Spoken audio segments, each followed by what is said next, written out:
We We're are back. back.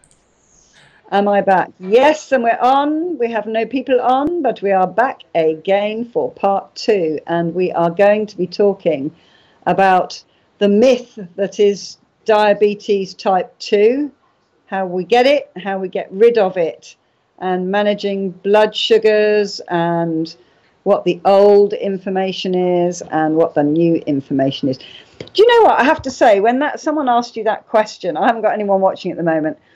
Somebody asked you that question, some Venus legs or something like that. And I'm just thinking, hi, Robin, Robin's back. I was just thinking, I haven't heard anybody ask you a question that you didn't just have an inkling, know exactly what it was, able to just shoot from the hip and talk about it, which I find absolutely incredible, because my doctor will have to look up. He'll get a book out and he'll start looking up a particular thing, and you just Seriously. seem to know everything. Just like, it's not like you know all about the leg. It's just like there isn't a thing that anyone's got, even some really unusual thing that you just don't know the answer off the top of your head. It's really quite incredible. So I just wanted to say Well, I'm you're a completely sweetheart proud. for saying that. I don't know everything. Of course, but Let me get that out right now. Those. but there's nothing that you. Sometimes you need more information, but you'll go, oh, I'm guessing it might be that. I need more information. Then they'll come, oh yes, yes, it is that. Yeah, yeah, I thought that. Oh, it's just like incredible. I'd What? say it's probably a matter of confidence, because the doctors, if they tell you something that's wrong, they're going to get in a lot of trouble for it, because Right. My their son's physicians. my But Dr. son's saying something. Gilmore is just giving their thoughts, and they're not necessarily right now doing live streams. Right. They're not in a position where they are doctors that must be right and they can't Right. do stuff wrong. Not in a professional situation. They're just. Can you hear this? I'm hearing. I'm liking what I hear. I have to be right here. It's a suggestion. Right. And so, you're not restricted by information. You are absolutely correct on this. You can be more confident. Then you're more confident in saying what you think. There you go. That's my son's the prognosis on. I might need to repeat that. I'm never be able to repeat that, but that Dr. Gilmore could hear it, so I think they can all hear. So yes, he was saying it's a confidence thing. It's because you're confident, and your head's not on the line for getting it wrong. and he says your head's not on the line for getting it wrong. But it's just like, yes, with advice, but you have to know what XYZ disease is. And he goes, oh yes, that's caused because of this, that, and that, and this is an efficiency with that. And I'm guessing you're probably this, and you're probably, and how's your weight? And what do you, yeah, I expect your figures of, and I'm just like, Okay, well let's back so up a little anyway, bit. Let's before you give me sorry, too much you're credit here, blushing. and thank you for You're the blushing, darling. thank you for the Right, Mary Beth, sweetheart. Hello, darling. Hi, Debs, Carol. Hello, Carol. Vanessa, V's back. Paul's back here. Valerie is back because we're going to talk. I'm going to sit back and listen. Wish I could afford all the doc's vitamins and meds. Right, Valerie, you are in for a treat, girl. Okay. Over to you on the whole So so diabetes I want to myth. be sure I understand the situation. You have a viewer who is a type 2 diabetic, and I Yeah. believe that they're not on insulin. Is that correct? Are you not on insulin, Valerie? She's doing the keto, on and off the keto Right, diet. right. And so when she goes on the keto diet, she notices she has better glucose control because she's following the old adage. She's following what's being taught out there, that if you cut your carbohydrates down, your glucose readings will get better. And that is true on the short term. It's not true in the long term. Okay? So we're very narrow minded. We're very nearsighted about how we're treating diabetes. And this is why diabetes progresses, is because we keep telling people to not eat carbohydrates. Your body She's on has to have insulin. carbohydrates. She's what? She is on insulin. Okay, so her insulin resistance problem is what's caused type 2 diabetes. The fact that she's on insulin tells me she's had diabetes probably for somewhere around 20 years. Whether it was diagnosed early or not, she's probably at least 20 years into her diabetes. And as a result, she's now come to the point where even with the sensitization medications that we use, her body is not able to keep glucose levels at a reasonable area unless she gets additional insulin. So what she's doing by adding insulin is she's pouring fuel onto the fire. And she's doing it because her doctors are saying the most important thing for you to do is to keep your sugars down where they're supposed to be. And by doing that, doctors are ignoring a significant problem, and that is insulin toxicity. We don't look at the problem that getting too much insulin causes. Insulin toxicity is a real problem because it leads to medical issues in and of itself. But that's aside. Now, when you go on a no carbohydrate diet, you're not adding any glucose to your body. So when that happens, the glucose that you have in your body is dropping down low, okay? So by doing the keto diet and by having a high protein animal-based diet, you are not adding the sugars, so you don't see the diabetes anymore, okay? It's still there. It's just not showing up as high sugar. It's there. And the more animal products you eat, the more resistant you're going to be to your insulin when you do eat a carbohydrate. So what's happening is you're worsening your diabetes in the long term, but over the short term, you're going to get a better A1C. So if you eat no carbohydrates at all, you're going to make yourself sicker, but your glucose levels will look good. And doctors are going to go, yay, you did great. Your A1C is now 6.4 or 7.2. You're doing great. But the fact of the matter is you can't sustain this. You have to go back and eat carbohydrates, which is what you're doing. You're going on and off and on and off, and when you go back off, your sugars are spiking and you're having trouble keeping yourself under control until you do what? Until you cut those glucose, until you cut those carbohydrates out. So what we're saying is your problem isn't the carbohydrates, but you think it is. Your doctor thinks it is. Medical science thinks it is. But the research, the real research that's being buried says that's not the problem. That's the symptom. The real problem is the resistance that your body has built up to insulin. So ask yourself, why is my body not responding to insulin? And why do I have to even give myself injections of more insulin to handle glucose and carbohydrates? The answer is the animal products are making you so resistant to insulin that you have to give yourself more. And when you cut out the sugars completely, and when I say sugars, that's carbohydrates, when you cut out the carbohydrates, then you're not able to see the damage anymore. But the damage is continuing. If you want to reverse the damage, the first thing you have to do is you have to get rid of the animal products, you have to get rid of the starches, and you have to go whole food, plant-based. You have to focus on nuts, vegetables, and low glycemic index fruits.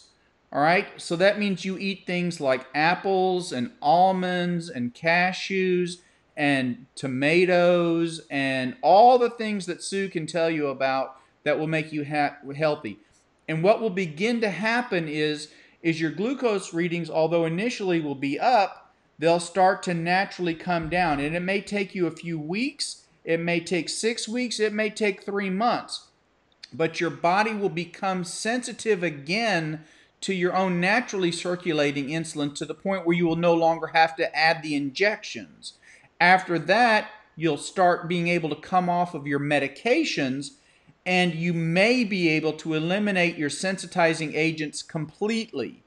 Some people, because of the fact that their diabetes is so advanced that they've turned from a type 2 diabetic closer to a type 1 diabetic, I call it the great convergence, where what happens is you've so abused your pancreas ability to produce insulin, that it's no longer able to make enough insulin to do what it was originally designed and programmed to do. And so some people will still need some medicines. So you become closer to a type 1, so you're more like a type 1.5 than you are a 2. And so as a result, you actually become dependent on this insulin. So the first thing that will happen is if we can get rid of the insulin, then you have a possibility of coming off of your other medications. But don't be surprised, even if you go whole food plant-based, you stick with it and you stay off the starches, that you still have to be on a medicine, a pill, to keep your glucose where it needs to be. And that's because of the long-term damage. If I can get somebody who's not on insulin yet, almost always, nothing's 100% in the world, but almost always we can get them cured of their type 2 diabetes if we can get them to go whole food plant-based, because we return the cellular ability at the very basic level of your body to be sensitive to handle glucose correctly, because it responds to the signal of the insulin. What's happening right now is you're eating something and your body says, oh, that's sugar, here comes the insulin. I don't care. I'm going to do what I want to do, because it's not hearing the insulin anymore. The insulin has to yell louder to be heard, and it can't yell loud enough by itself, so we're recruiting more insulin to come in and yell even louder and say, that's glucose, take it up, put it in your cell, you need it. You have to have glucose to live, right? So we got to get rid of all these cheerleader insulins and let your body just work off its own natural insulin. And to get there, you've got to stop blocking that signal. And you're blocking that signal with animal proteins. If you'll cut the animal proteins out of your diet, you will begin to be able to handle carbohydrates normally again. And you won't spike super high and have these high levels anymore. But what you're doing now, by going back and forth onto this keto thing, is you're fooling yourself into believing that the keto is healthy, and it's actually working. And it looks like it's working because temporarily, because you're not putting any sugar into your body at all, your sugar levels come down. So what you have to do is you have to make the conversion, and it's going to be a slow conversion, but you can do it. If I could get you and put you in a room and let me just feed you what you're supposed to eat, within 6 to 8 weeks, I would almost be able to guarantee you I could get you off of your insulin and down to maybe one or no diabetes medicines. We can make that diabetes go away. It takes time, but it works. And if you talk to Sue, and Sue will tell you about all these people that she's encountered that had type 2 diabetes and they couldn't figure out what was going on, and when they went off the animal products and went on the things the doctor's telling you not to eat, which is all carbohydrates, all whole food, plant-based, their diabetes went away, and yours can too. Look, you're either going to have to do one of two things. You're either going to have to continue doing what you're doing and watching your diabetes continue to worsen, which it will do. If you keep doing what you're doing, your diabetes is going to worsen, and you will continue to need more and more and more medications, to the point where your doctors are going to say, it's ridiculous that we have you on all these pills. You need insulin anyway. Why don't we just increase the insulin and we can save you some money? And that's where you're headed, because that's what's going to happen. Pretty soon you're going to be basically a type 1 diabetic. So you're either going to have to change the pattern, this so-called natural progression. Medicine's been trained to teach doctors that diabetes is gradually going to worsen no matter what you do, so get them on insulin earlier. That's what they're telling us now when the reps come in. They're telling us to get our patients on insulin earlier. And I'm looking at them and I'm going to say, why would I pour gasoline on the fire? And they say, yeah, we know, but it's our job. And that's what they're saying to me when they come into the office and they bring us a $500 meal to feed 25 people, to tell us about their insulin and why they're pushing it for type 2 diabetes, because it's a huge market growth area for them. It's all about the money. Money, money, money. They want you on their insulins. Insulin's expensive, and they're making tons of money on it, and they want more people on it. So you can either decide to keep doing what you're doing and watch your diabetes continue to worsen like it has probably over 20 years, And again, you didn't tell me how long you've had it. I know how long you've had it. Or you can make a significant change in your diet, and by your diet I mean in your lifestyle, and you can begin cutting the animal products out, going whole food, plant-based, good carbohydrates, healthy carbohydrates, and you can watch your glucose levels start coming down, and you taking control not just of your diabetes, but curing your diabetes and taking control of your life. Now, if that's the answer you were looking for, you got it. And if you go to conventional science today, you go to conventional doctors today, they're going to tell you I'm wrong, and they're wrong. And I have the research to back it up. Yay. There you have it. That's absolutely brilliant. And there's lovely Chrissy is saying that she was almost type 2 and changing to plant-based, and all the things that we've been doing here together for the last probably almost 2 months now, isn't it? Has changed that. Valerie is saying if you have a spare room, she'd be there in a shot. And yeah, she's in the US, so she wishes insurance would pay for your meds, for her meds. If you didn't need any meds at all, that would just be great, and that would pay for all the fruit and veg. So here's another. So here's on the same line, Lori, and I'm going to come back up. I missed some comments. Debs, I see your comment. I'm going to get to it. Lori says vitamin D3, DHA, taurine, omega-3 fatty acids, and heme iron, meat-based versus non-heme iron, plant-based, which isn't absorbed the same way, called the meat factor. So there's this myth out there that to be healthy, you must eat an animal. Okay? Are the animals not healthy? I want you to ask yourselves this question. Are the animals that you're eating, are they not healthy? Because they're not eating meat. And they have plenty of protein. Gorillas only eat what? What do they eat, Sue? Plants. Do they not have big muscles and lots of power and strength? Are they all sick? Because nope. Our body chemistry and structure is not a lot different from the great apes. It's not.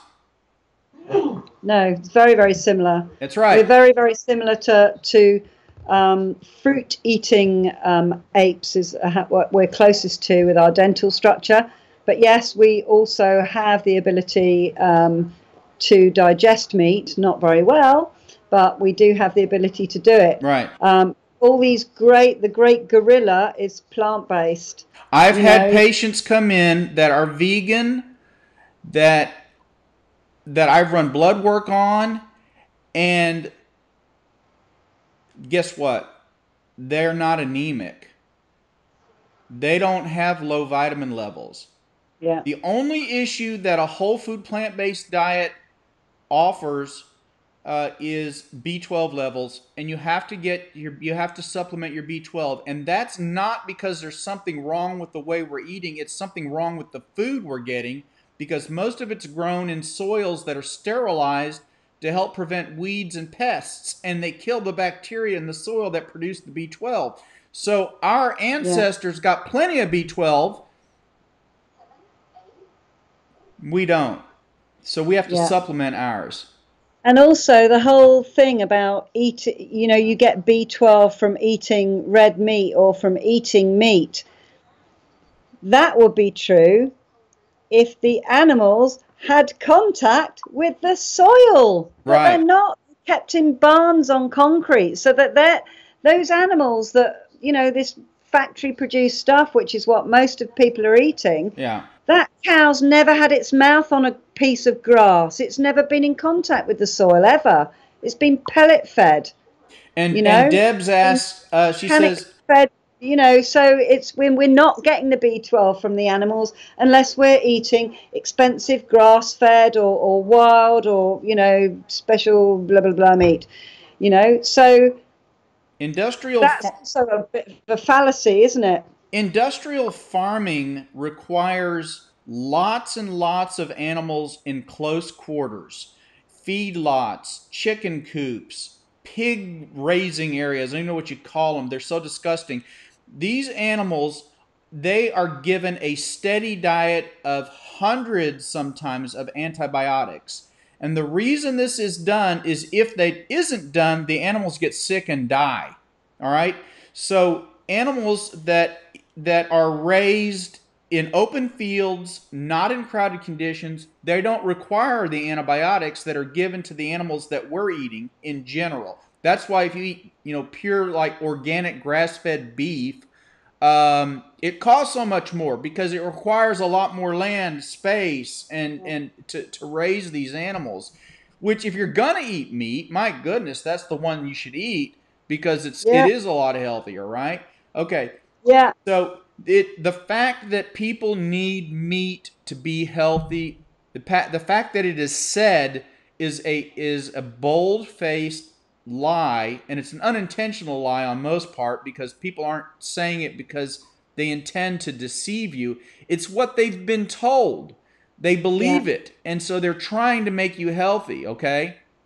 Yeah. So I mean, back in I think in the 20s or the 30s, the government advertised that cigarettes were healthy for you.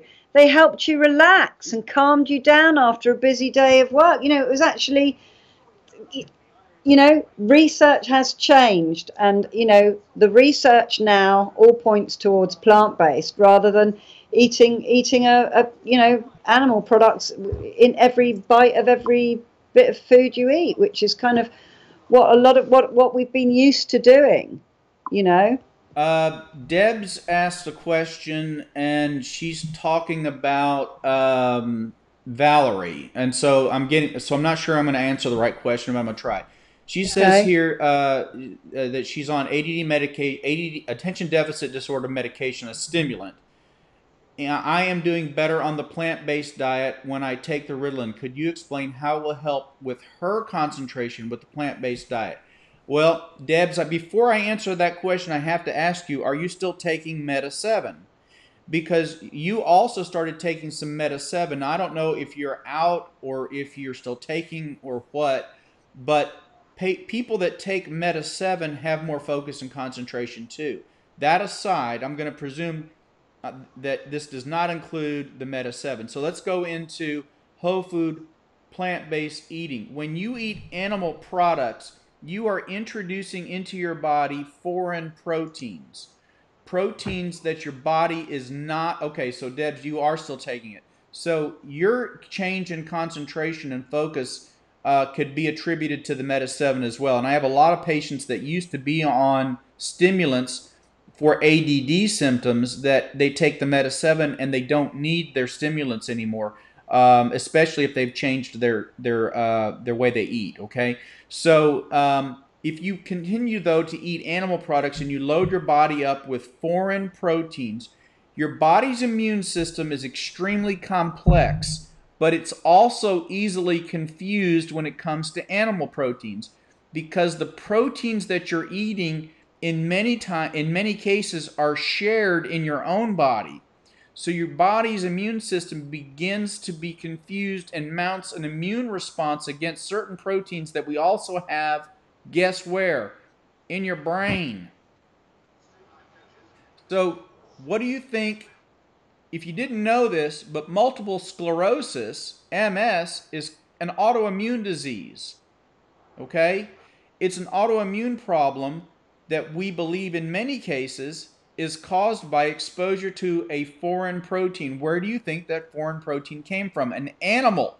So if you eat a whole food plant-based, your body is less likely to be confused about that protein because that protein is not something similar to what's already in your body. You're eating something that your body can deal with. It's not going to cause an immune problem, and you're going to be healthier. Your mind's going to work better. You're going to be sharper. You're going to be able to multitask better. You're going to be able to stay on focus better. You will be healthier and you'll feel healthier. Your sense of well-being will improve. Your vitamin D levels will go up, especially if you do the 10% mushrooms like I talk about. I know we had our lady that came on, and I don't know where she got her 80-10-10. When I say 80-10-10, I mean 80% fruits and vegetables, 10% mushrooms, and then 10% You can use, oils and fats and things like that. But or you're really, what I look at is an 80-10-10, where it's 80%, like we talked about, 10% mushrooms, and then 10% you can have as starches. And if you eat whole foods, you're going to get nuts and seeds and things like that, and you're going to get plenty of the essential oils. And if you're worried about not getting enough omega-3, then your problem is you don't understand why you need more omega-3. You need more omega-3 to counterbalance the omega-6s. The problem is you're getting omega-6s in your meats and animal products. They're loaded with a highly inflammatory fatty acid called omega-6. And we look at a ratio between omega-3 and omega-6, and we want that ratio to be high in the favor of omega-3, because omega-3 is an anti-inflammatory fatty acid and very, very important to get. But if you're not eating meat, you don't need as much of it. It's the ratio. So if you cut that denominator way down, then your numerator doesn't have to be quite as large, right? And you can have a high ratio. So you get plenty of omega-3s in your diet if you're whole food plant-based. You don't have to worry about those omega-6s. I hope that helps. Wow, that's so interesting. It is, isn't it? Because that's the thing, that's the question, the first question is, where do you get your protein from? And then there's the whole B12 deficiency that people talk about. No, you can only get that from animals. So that's very interesting that the whole ratio changes when you go plant-based, because it's all the good things that are happening that we don't have to counteract all the inflammation from meat-based products. And of course, if you're plant-based whole food, there's a lot less processed sugars, sure, and ingredients that we can't spell, we can't buy, we don't have in our cupboard, that are in a lot of these processed foods, because you can be an incredibly unhealthy vegan.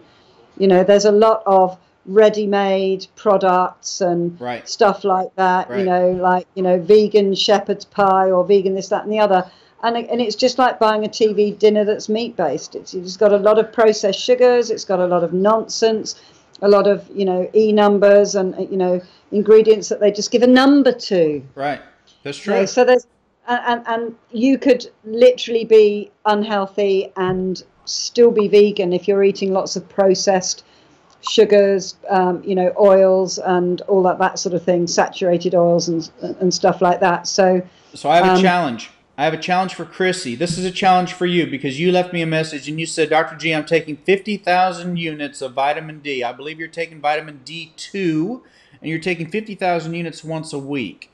And you just got your blood work done, and your doctor said your vitamin D level was next to nothing. Why is this? Okay, well, 50,000 units of D2 is not enough for most people. It's not the D3 that we look at. D3 is the active form that we're looking at, okay? So your body may not be absorbing the pellet, the big pill you're taking once a week. But here's my challenge. My challenge to you is add mushrooms to something you eat every day until you go get your blood work done next time. Add some mushrooms into at least one meal a day, every day, and then get your blood work done.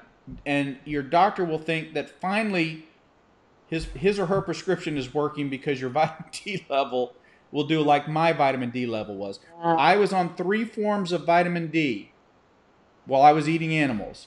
I was on the vitamin D in my Meta 7, I was in the vitamin D in my multivitamin, and I was taking vitamin D, 5,000 units a day.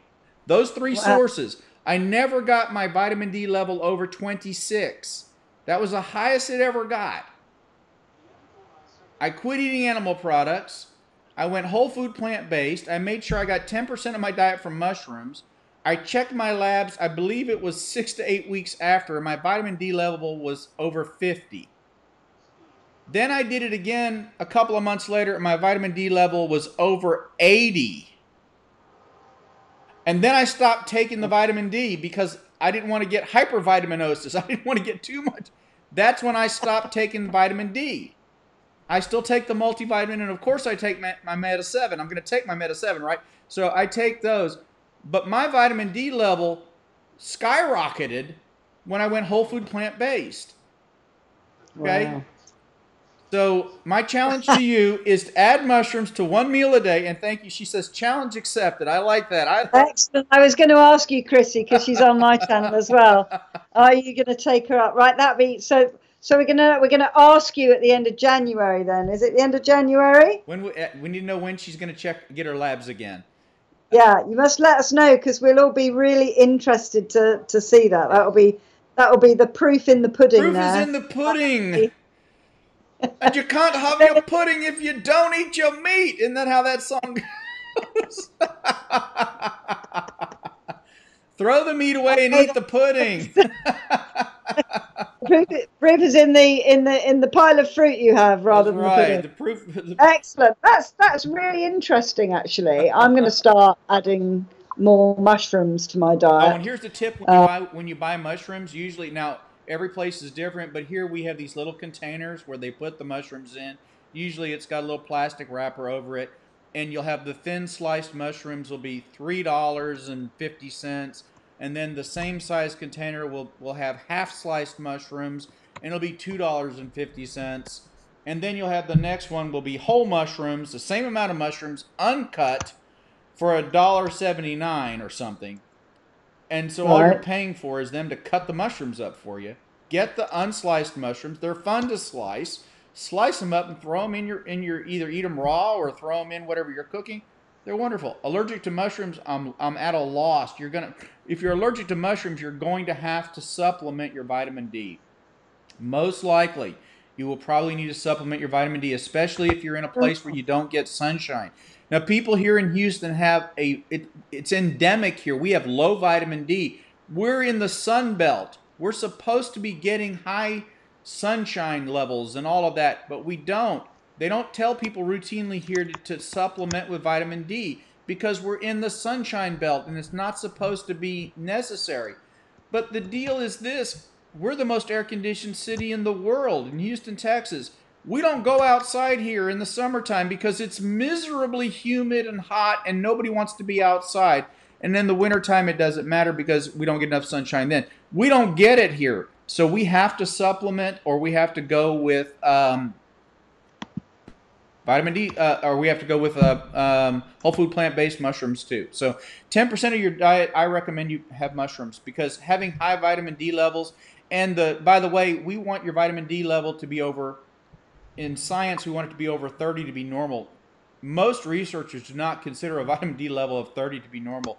Most of them are saying definitely we should move that benchmark up to 40, and some are saying 50, and I will tell you, if you get your vitamin D level up over 50, you will feel better. You will feel more energetic. You will feel more creative. Your mind will work better. Your sense of well-being will improve.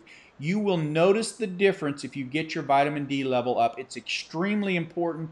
The research, what we understand about how important vitamin D is in all these different areas of life and health, we have yet to really scratch the surface of how important vitamin D is. And we're not just talking about bones anymore here, folks. We're talking about psychiatric issues. We're talking about, yes, your skin and your teeth and your bone strength and your eyesight and heart and how important it is in digestion and in so many different areas. Prostate health, reproductive system in general. Vitamin D is extremely important, and we are depriving ourselves of it because we're eating this ridiculous diet of all these animals, and it doesn't have the vitamin D in it that you need because we want to be sure we get enough protein. Yeah. And just to quote you from before, you've never, ever, ever, ever, ever, ever in your long-legged life had somebody in your surgery who is deficient in protein. I've never had a protein deficient patient in my career. Never. Your career. It's never happened. There you go. There you go. You got to get more protein, they keep saying to us.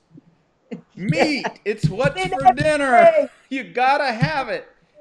It's in broccoli. It's a lie. It's a lie. I got to have iron. Guess where the iron is, folks? Yeah. It's in your plants. Plants. My son has just said, say that again louder. Proteins are pretty much the building blocks of everything biological, as in literally, with the exception of like the cell walls that build up the structure of plants, pretty much everything is built out of proteins. That includes enzymes, and it includes. Can you hear this? I am. All kinds of. Pretty much every structure within your cells is made of proteins. Give that boy a microphone. Proteins for pretty much everything, but based on the conversation I've heard from you guys, you get that Yeah. from fruit diet. Yeah. You would, because those would be in fruits too, because all plants have that too. All plants. All So bacteria will also have that. yeah. Brilliant. You are wonderful. It's so important to life that if you didn't have the building blocks of proteins, life is impossible. There you go. Cannot reproduce something. There is that's what DNA encodes. Proteins. That's what DNA encodes. Proteins. Protein all around us from a living structure. That's my whole check, making sure I get vitamins. Right. I'm just looking at any. Thanks, Finian, for that. Thanks for adding that. In the window with the sun coming. Will sitting in the window with sun coming through give you vitamin D? I would say no. Hi, Ada. You have to be actually out in it, don't you? Because glass actually... Is that right, Jack? I missed it. I'm sorry. I was reading something. Sorry. Ada is saying, will sitting in the window with the sun coming through give you vitamin D? It'll help your body convert pre-vitamin D to an active vitamin D form. Yes, it is helpful. Through glass? Yes. Oh, right. Yes. Because you can't get sunburn through glass, so that it's the different rays then that get stopped. The UV, the light that you can get the sunlight right through the window. That's fine. That's absolutely Okay. fine. Cool. And That's good. people of color need more vitamin D because they have a more difficult time getting the effect of sunlight. So people of color need even more vitamin D than Caucasian people. Wow. I didn't know that. That's a truth. The melanin that gives the pigment of the skin, which blocks ultraviolet Yes. That would be to do... Finian is saying he's assuming that would be to do with the melanin content in the skin blocking the effects of the Yes. sunlight. That's light. correct. It blocks light, and I'm assuming that has an effect on vitamin D. Yeah, that would have an effect on vitamin D. I guess it means no broccoli and cheese. Broccoli and cheese. You can have vegan cheese on your broccoli, Valerie, just to let you know. Debs is saying very good, Finian, the lovely Debs. You absorb vitamin D best. Here's what else you can do with your broccoli and cheese. Leave the cheese off and just eat the broccoli. Yep, you can do that, but you know, That's if my you... smart aleck response of the day. You're not a fan of the vegan cheeses, There's a are you? little smart aleck that lives in here and he runs around sometimes. Absolutely, absolutely. Well, I had the most delicious supper with vegetable. I had a load of kale and fine green beans, and I had some tomatoes, and what else was in there? Some tofu and a red onion. That's the one thing I'm going to like about switching to Wednesdays and Sundays is I can talk to you about what I've eaten that day because all I've had today is black coffee and water. Yeah. Oh, I'm so sorry. I'm so sorry. No, it's okay. I'm looking forward to being able to tell you guys what I ate. I lightly steamed the green veg and then I stir fried it in just for a couple of minutes. And I used avocado oil, and then I just grated some vegan cheddar style cheese over the top of it and just let it slightly smelt. It was just delicious. I had garlic in it as well. It was heavenly. It was absolutely heavenly. I ate a giant plate full of it and then another giant plate of it because, of course, kale takes up loads of space, doesn't it? And it was just delicious. I was just like, I was in heaven. I was in food heaven. Right. Valerie, Valerie's not on raw food anything. Beverly is saying you absorb vitamin D best through the back of your neck from the sunshine. That's interesting. Didn't know that. Probably because of a lack of protection from sunlight on the back of the neck into hair. Lack of protection.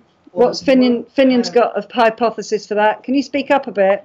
So, I would guess your hair will be covering the back of your neck. So your neck won't have much protection against the sun, and so any effects of the sun will be stronger. Is that correct? Do you think? Okay, I didn't hear all of it, so you'll have to reset. He said he's assuming that you get the most absorption of vitamin D through the back of the neck, because most people's hair would cover that bit, so that it's not got as much kind of built-in protection from the sun. Also areas that are normally covered by clothes, but there would be less to indicate that because they're normally covered with clothes. Right. Whereas the back won't. I don't know about that, because we weren't designed to have clothes. We were kind of like, you know, naked humans, but we would have had hair there. The point is, the hair protecting it from the sunlight. Take the microphone away from him now. No, I'm kidding. Okay. Thank you, darling. So Deb's brought up an interesting point, and I know you like the vegan cheeses, and I've not really become a fan of that. And Deb's talked about vegan toasted cheese sandwiches, and they were delicious. And I have to admit, I have not really tried melting the cheese. I've always tried it just, you know, a slice off the block in a sandwich or something like that. Although there's no bread in the house anymore, so you know I'm stuck with my spinach tortillas and things like that. So it may be different. It may taste better. It may taste better if it's melted. I'll concede that. I just haven't found any that I'm really a fan of. Look at that. Hey, it looks good. Taste is a whole different experience. Oh my goodness, it was delicious. And did you see my melty snacks I made? Okay. They had melted cheese in the middle of them. Okay, all right. Really nice. It's just like, you know, I didn't eat cheese for 3 years. Then I did veganuary on the 1st of January last year. So I'm coming up for my 1-year anniversary with a few slip-ups, mainly in Texas, I have to say. I just thought, now I'm a vegan. What can I eat that's vegan? It was just like, oh, there's vegan butter and there's vegan this and vegan that. I was already doing the nut milk, so I'd already given up kind of dairy, and I was just like in love with the nut milk. And I was just like, hallelujah, cheese. I've got that kind of melted, you know, that, you know, you make it like, and you need great cheese on the top of everything, like I used to madly with everything. And it brought that texture back, and that kind of, it's comfy to eat, and it's made of, because Valerie's never heard of it, Google vegan cheeses. They're made either of soya, with a soya base, or coconut base is what I found. And they're absolutely delicious. Absolutely delicious. You know, just like, you know, it's not exactly the same as cheddar, but it's a bit like, it's quite like cheddar. The blue cheese one is so like blue cheese, I can't believe it, you know. And there's one that's very similar to Parmesan, and on it goes. And I think if you like it and it helps you eat whole food, plant-based, and be vegan, then more power to you. I haven't found one yet that I particularly like. That's all. Yeah. But if you don't have to, when are we switching? Right, Beverly, good question. We're going to go on Sunday 2 o'clock. At 8 o'clock, yeah?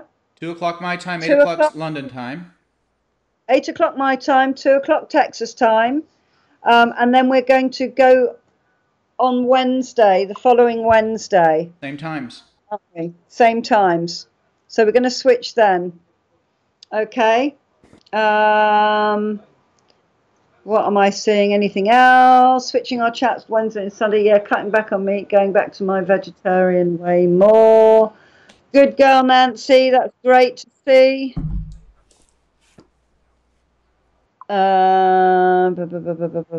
Right. Beverly learned about the sun absorption at a medical class she took at a university. I'm gluten-free, so very little bread now. I use wraps that are gluten-free when I crave sandwiches. Excellent, Nancy.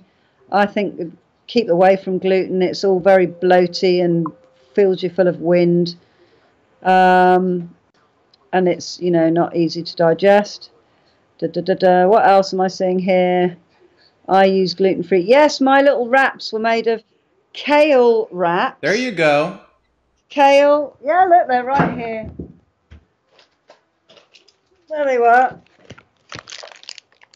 Yeah. Kale wraps. These are gluten-free and they're made of kale. Nice green colour there. Another. And these ones are made of beetroot. Okay, and another choice, if look at that, that looks delicious. Another thing that you can look for out there, and I have some Asian friends, I have some Vietnamese friends who wrap, they do these little spring rolls. They're completely vegan, but they wrap in very thin rice paper. Yes. Which would be a really good choice.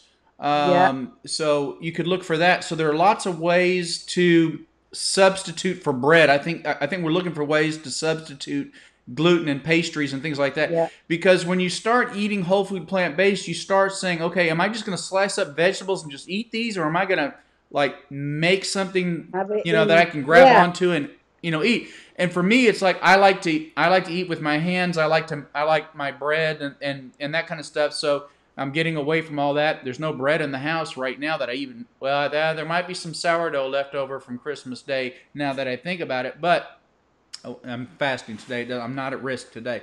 So, but you start looking for, okay, so for me, a snack might be I'll dice up a bell pepper and dice up a tomato, and I'll take a spinach wrap, and I'll put that in the spinach wrap, and I like to add just about a quarter or a half a tablespoon of Vegenaise, which is a vegan mayo substitute. Okay, so it's not a whole food. It doesn't qualify. It doesn't fit, but it's my little cheat, and it makes it a lot more interesting to me. And so I put that in there, do my wrap, and then I've got this big wrap thing that I'm eating, and I'm just loving every bite of it. It's absolutely fabulous. I wouldn't have to use the Vegenaise. I could use a little, not vinaigrette, but a little balsamic vinegar. I could put a little balsamic vinegar in there, and maybe just a tiny pinch of a mushroom salt. What's the good mushroom everybody loves? Portobello. No. Oh. All this food stuff's new to me, guys. You have to give me a break here. For me, it was a burger. Okay, so the Chinesey ones. The expensive ones. Yeah, I know the ones you mean. The ones that look like oyster mushrooms. Whatever they are. Just I don't like those at all. A pinch of that. Now it's going to bother me. A pinch of that. And roll and eat, and it's just so good. It's so mouth-watering and delicious and filling, and that's important too, because I get to eat, I get to enjoy what I'm eating, and I know shiitake mushrooms. No. Oh, it's not those. That's what I thought they were, Alina. Good ones, and I don't even know how to say it. I just thought you'd written shit take down, and then I realised. Shiitake, but I don't even know if that's pronounced correctly. It's not. Oh, Finian, my son knows, of course. Shiitake. Truffle. Take. I win. Truffle. Truffle isn't a mushroom, Jack. What is it? It's not a mushroom? I'll have to come back to you on that. They're little round. They're mushrooms. Wobbly. It's a fungus, but not a mushroom. Mushrooms are fungus. Oh, right. Mushrooms are fungus. Okay, I'm going to shut up with that one now, Jack. It is a fungus, but it's a mushroom-like thing. A mushroom-like thing, yeah, that my pigs would literally go like cats for catnip with them. And they're... so I've got this... The thing about the vegan mayonnaise and the wraps and things that aren't strictly whole food is that some of you guys are transitioning, and it's okay because it's not an animal product and it's not whey processed. It's you're still cutting out those animal products, you know. So I think, you know, I think it's okay. I think it's okay. I still have hummus that I buy from the shops because I live in chickpea saga today. It's like, I think I'm going to buy a case of chickpeas, you know, because you know, it's okay if you love cheese, which a lot of people do. Take a vegan cheese and use that instead, because that will help you not want the cheese. If you're just completely over cheese, you don't have to worry with it because there's so many things you can do with fruits and vegetables anyway. But I think it's okay because lots of people are transitioning. Yeah, I but think if you so you know, too. and like these wraps, you know, I didn't make this. I tell you what though, if you go and look on my channel, if you look for quinoa flatbread, that is There to you die go. for. It's absolutely delicious. It's got 3 ingredients, you know. One of them's water. The other one's a bit of nutritional yeast, which is really useful in vegan cooking. And then you've got your raw quinoa seeds. Whiz it all up and follow the instructions. It's so easy and it's so tasty. And it makes a fabulous thing to dip into your hummus and your dips and stuff like that. Or just to, you know, just eat with, you know, vegetables and stuff. Put your nut butters on instead of bread. And it's fabulous as a pizza base as well. It's just like absolutely amazing. No gluten in it. It's a super food, quinoa. So that is really, really good if you're looking for something, you know, because we're used to eating bread and potatoes and pasta and stuff that in our heads we equate to it being comforty. You know, my mum used to make me chicken noodle soup that I used to call chicken noodle soup when I was little. And when I was ill, she'd make me chicken noodle soup. And I absolutely love it because it's in my mindset as something that's comforting. I'm being given love. I'm being given attention from my mum and all that business, you know. And the noodles, the more noodles she put in, the better I liked it. And so we associate these kind of carb type foods as being like a food cuddle. So, you know, I've been corrected enough times here. Okay. Have you? Yes, I'm getting a lot of pushback on the mushroom truffle thing. Okay. I will concede that truffles are not mushrooms. Okay? I am not a mushroom expert. Bless you. I'm perfectly okay with being wrong. And I'll admit it when I am. So I always thought truffles were a very rare mushroom. Apparently they're not a mushroom at all. Apparently they're just a different kind of fungus. Mushrooms, they grow, they grow underground. So apparently mushrooms and truffles are both forms of fungi, but they aren't the same. So they're close. They're both fungus, right? They're both fungi, but they're in different forms. So those of you who've taken time to let me know, I thank you for the correction. All right, that's good. What? Fungi, not fungi. No, I disagree. It's fungi. Yeah, but they you know, I say tomato, they say tomato, and I say tomato.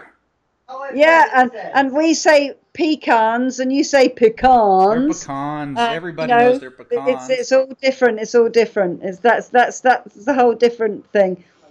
Not magic mushrooms, Valerie. Yeah,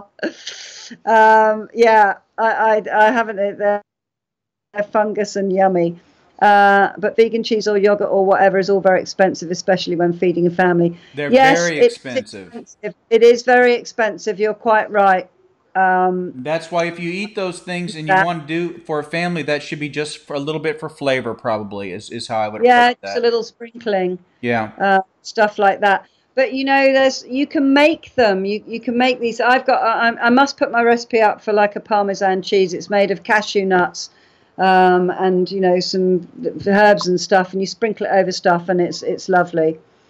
I don't mean to. Yeah, it is. I know it's expensive, and it's expensive because everybody's getting in on the act, and it is. Hemp oil is delicious. Hemp flour. I don't know if I've got any hemp flour, but I bet that's delicious. Hemp is just the most amazing plant. There's lots of different products that that are used for flours. Almond flour is really good too. There are all kinds of different wheat flour substitutes. If you just look, I have a really good wheat bread recipe that I substituted part of the whole wheat flour with almond flour, and I made it and served it to some friends, and they said it was the best tasting bread they had ever eaten, ever. And so that was probably due to the fact that it had some almond flour and they'd never experienced it before, and it was absolutely delicious. So vitamin versus vitamin, we get it. We're all on that. The other thing that I enjoy quite a bit is chia seeds. I like to put chia in everything. Just about everything. I will put little chia seeds in everything.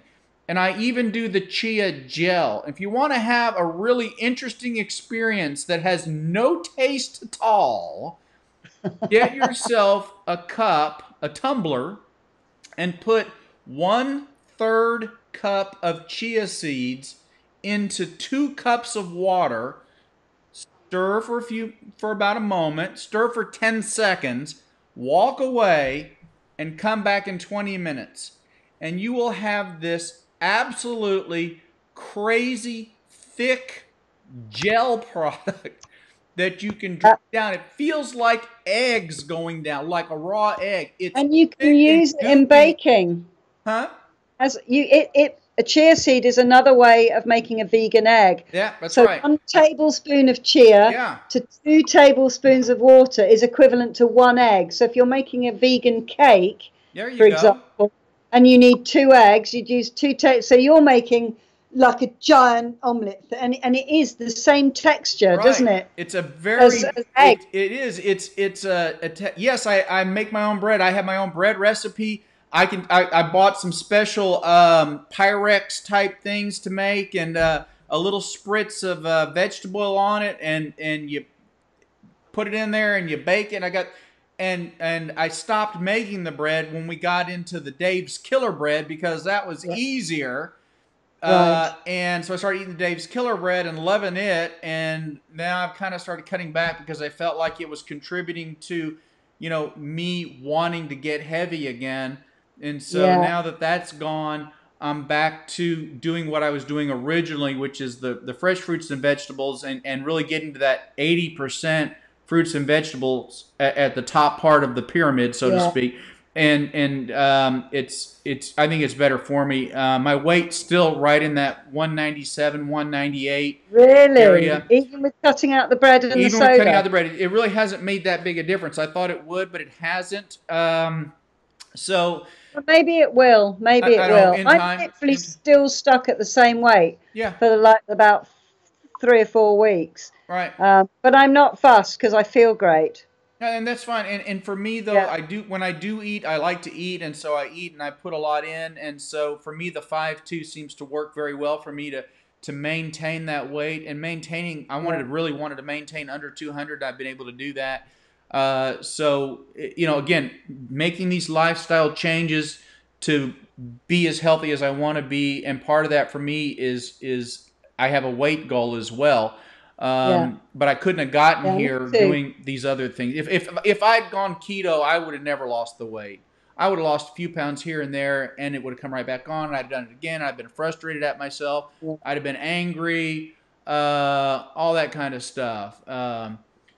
Sue Guest schooled me on bread and cola. Well, she got me because of all the artificial ingredients in the Coke Zero, and I knew the Coke Zero wasn't healthy, but it was sort of this last comfort thing that I was holding on to, and so I dumped it. I can be taught, and I can follow instructions. That's really good. My brain is plastic enough where it can still change, right? That's neuroplasticity, right? The ability to learn things when we're older. We can still make these changes despite being in our sixth decade of life, right? When you're in your 50s, when you're in your 50s, you're in your sixth Oh decade. no, that sounds awful. I That's know, but it's true. complete It's so mind true. You're mind. in your sixth decade, Sue, Oh no, and so am that I. well, I'd say life doesn't start till you get to your sixth decade. Then, right, Core is saying that her friend was a professional vegan baker. Oh my goodness. There you go. Pummel them for some recipes, Core, and send them to me, and I will try them out. And I'm waiting on.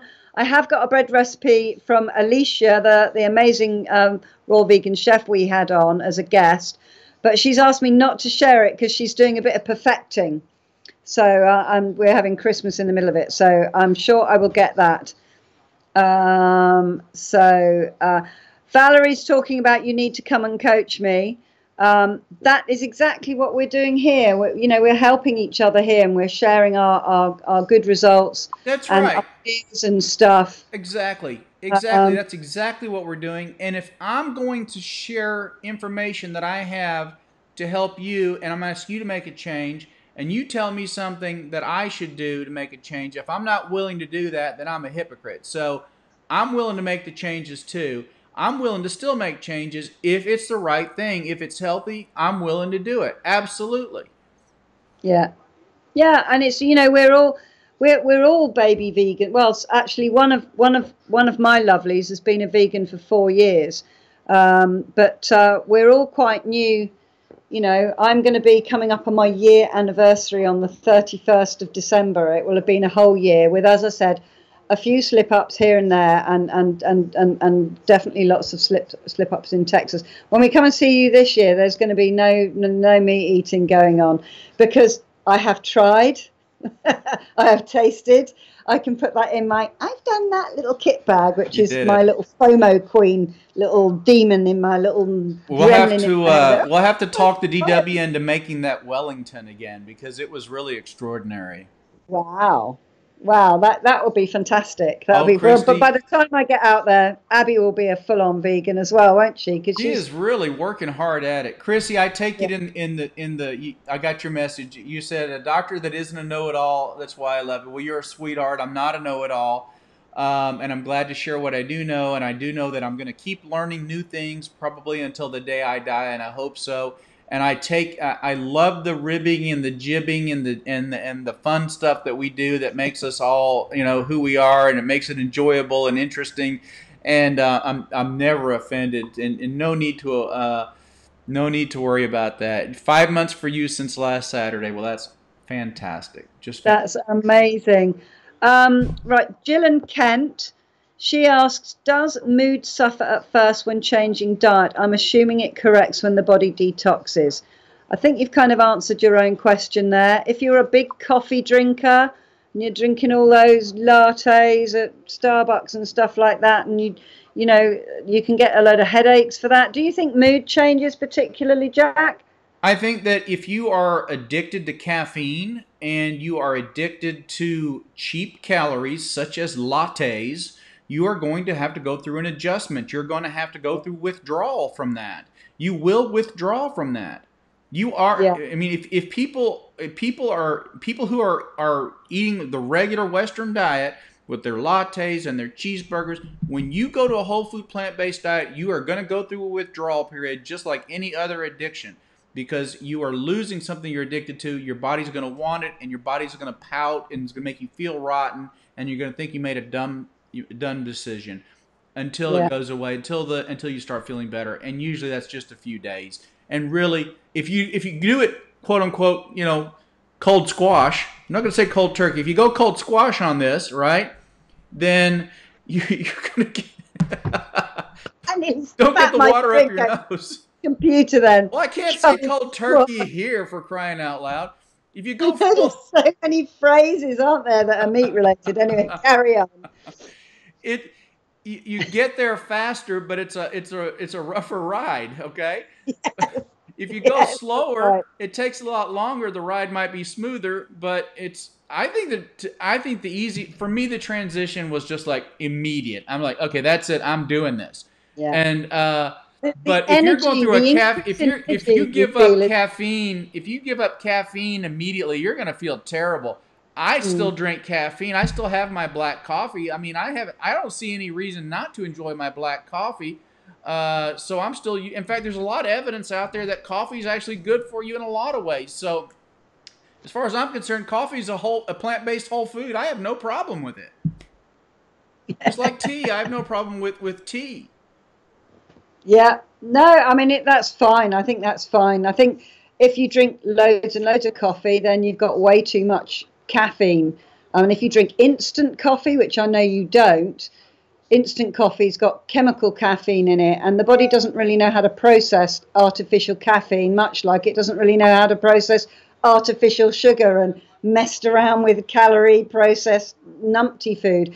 So I think some people just like Oh wow, drinking, you know, Chrissy. every half an hour, aren't they? And they're in a right old state. When Chrissy they come to says the coffee, it's very bad. Chrissy says that she was drinking 8 Dr. Peppers a day, which is a real popular local drink here, right? It's our Coke, right? Yeah, And she stopped cold squash.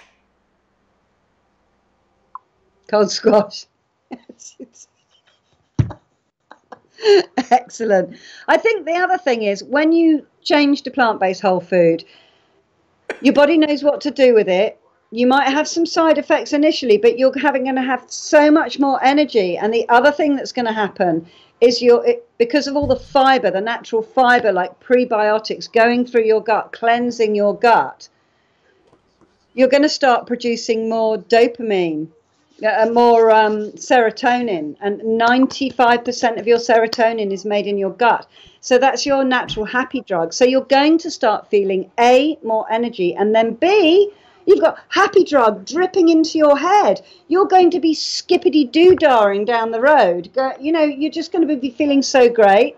And then your body is going to detox and you're going to feel better and better and better and more and more and more energy. And the side effect of all that extra health that you're going to feel is that if you've got weight to lose, you're going to start losing it because I've seen you're being more healthy. people who have had inflammatory bowel disease and irritable bowel syndrome, so both IBD and IBS, both peoples significantly reduced their symptoms when they adopted a whole food plant-based diet. In other words, Crohn's sufferers, ulcerative colitis sufferers, IBS-D and IBS-C, so constipation prone irritable bowel syndrome or diarrhea prone irritable bowel syndrome, all of these conditions seem to be positively influenced by a whole food plant-based diet, and not a little bit, a lot. Beverly, I struggled with my soda for a long time. I got shamed out of it. It'll happen to you. Hang around here for a while. Admit that you're drinking sodas and you're going to get busted like I did. And if I don't get off of this now and go in and spend some time with the family, the DW is going to come out here with a rolling pin and I'm really going to get busted because I'm over time. I love you all, but I got to go. Wink's in bed with his hands over his ears because, of course, I've got such a loud voice. I'm bellowing at the top of it all the time. Right. Right. What's your channel again? It's John Gilmore, MD Vignettes, isn't it? John Gilmore, MD Vignettes. Yep. Okay. So John Gilmore, MD Vignettes. But if you type John Gilmore in, you'll see one that's just Dr. John Gilmore, isn't it? One of them. That's his big main one. And then the one that he's on tonight is Vignettes. That's for Valerie. Okay, where else can we get sound medical advice, doctor advice, and not have to spend a fortune on it? Ada, exactly. Where else? This is the place. So do pass the word around. Hi, Louise, sweetheart. We're about to finish. So, yeah, you can get your advice here. I think I was like, I won't go on again because poor old Jack will go bright red again. But just literally the knowledge that Dr. Gilmore has is absolutely incredible. And we've both had a very similar physical experience going plant-based. And it is both of our passions to help people get healthier, look, move, and feel better. That's literally what I want to do with the rest of my life. And you know, it starts with mindset and what you put in your mouth. That's where, you know, let food be your medicine, because How true. it is. It is our medicine, you know. You know, look at all the wildebeest. They're just eating food that they're supposed to eat. They're all healthy unless they get eaten by a lion. You know, look at the birds flying around in the sky. They're all healthy. They're not dropping in at McDonald's. You know, they're eating what they're supposed to eat. Every creature on the planet is eating what they're supposed to eat, and they're all just fine. And we need to get back to that, and then we'll all just be fine. And that's what we're here for. So we will see you again on Sunday. 2 o'clock Texas, 2 8 o'clock London. 8 o'clock London time, and we will go on and we'll do videos on both of our channels to let you all know. Lots of love to you. Thank you for your questions. Thanks for the new guys who have been on here. It's been an absolute pleasure. Yes. And I will put I will, as I said, put the benefits of fasting up on one of these videos in the description, so that you can see those. But it's been great. Thanks for all your questions, Valerie, because it's given us some good chat about type 2 diabetes, and you know, it's fantastic. Thanks, Ms. Al, for that. We love doing what we do, and thank you very much for joining us tonight in your holiday period. All right. Good night, all. Over and out. Over and out. This is Houston. We're out. Yeah. Over and out in Norfolk. Good night. Good night.